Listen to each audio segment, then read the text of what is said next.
It starts with a call at 2:13 a.m. You're awake before it even rings twice. A known number. You already know who it is. Come to Via Calderon. Now.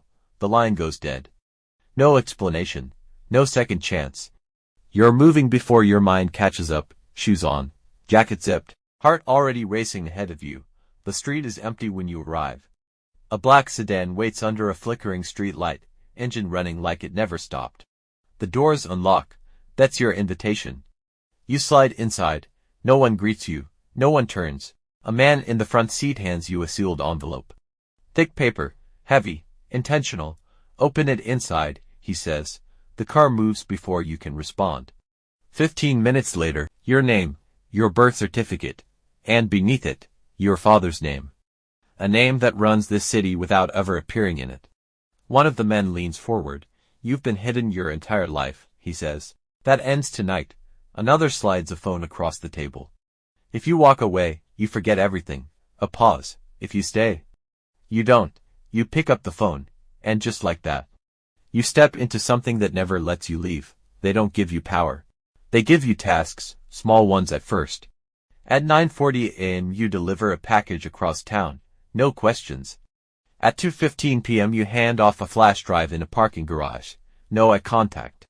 At 6 p.m. you move cash through a storefront that doesn't sell what it advertises. You follow instructions exactly. You arrive early. You speak less than necessary. That's how you survive here. Because usefulness is everything. You're late once. 7 minutes. Carlo doesn't yell. He doesn't threaten. He just looks at you like you've already failed.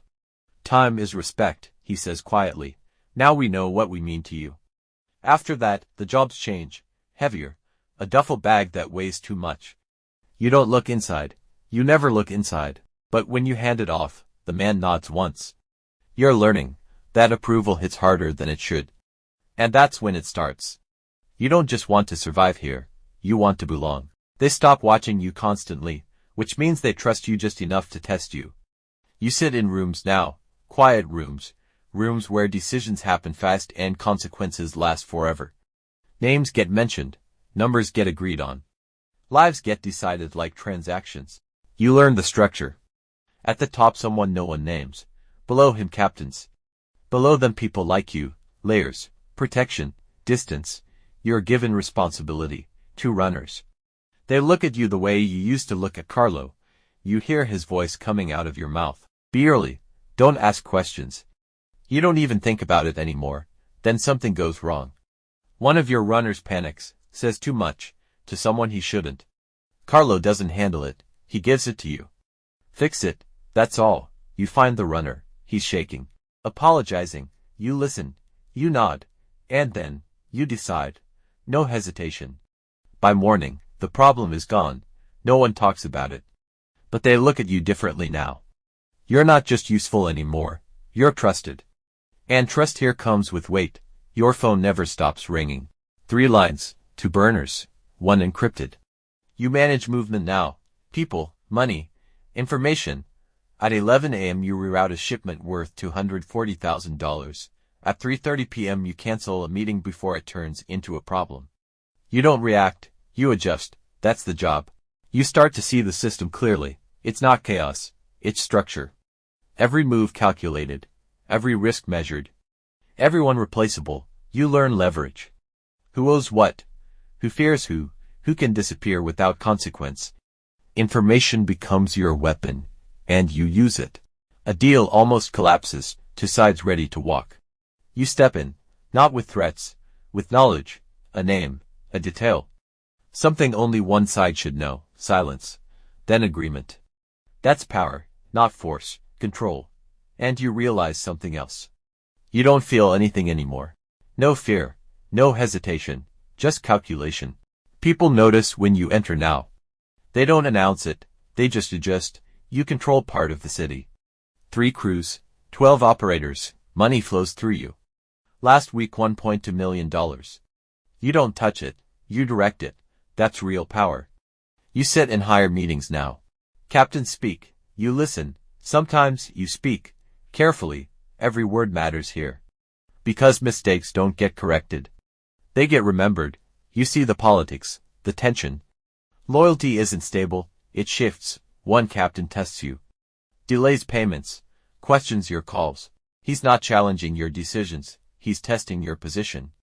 So you respond, quietly. You cut off one of his revenue streams. He notices. Everyone does. He backs off.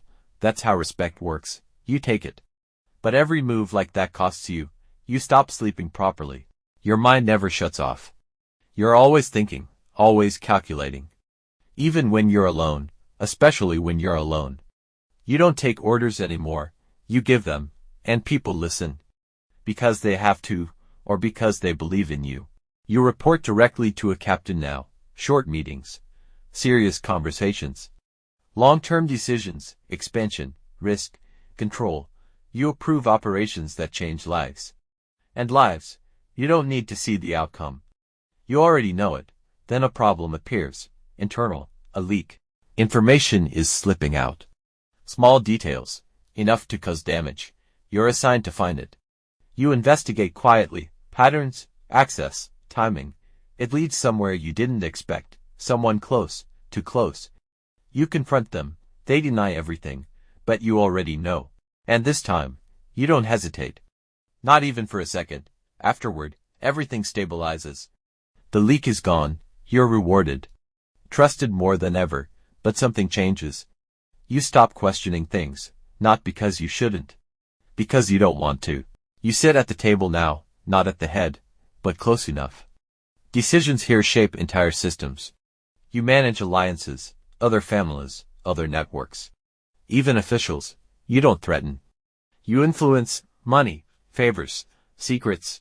Everyone has a price. You just need to find it. Your world gets bigger. So do the risks. Every move matters.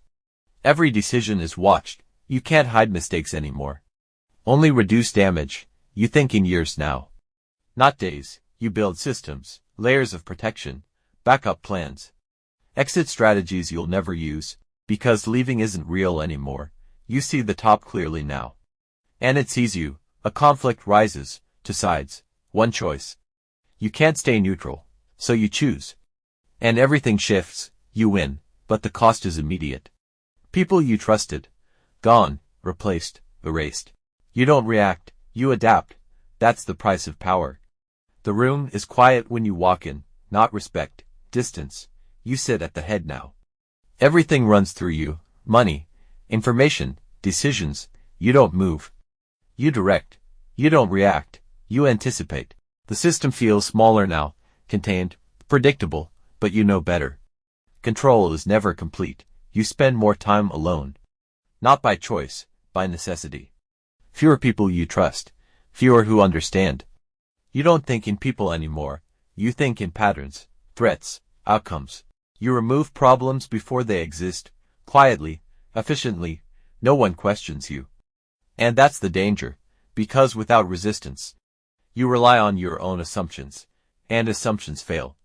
You remember the calls sometimes. To 13 a.m. the beginning, it feels distant, like it happened to someone else.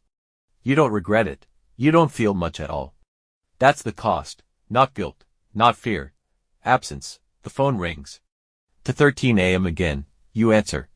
Send him in. Across the city, someone is getting dressed. Heart racing, mind full of possibilities. He thinks this is power, opportunity, a way up. He doesn't understand what it takes. Not yet, but he will, because the door is opening. And the system never stops.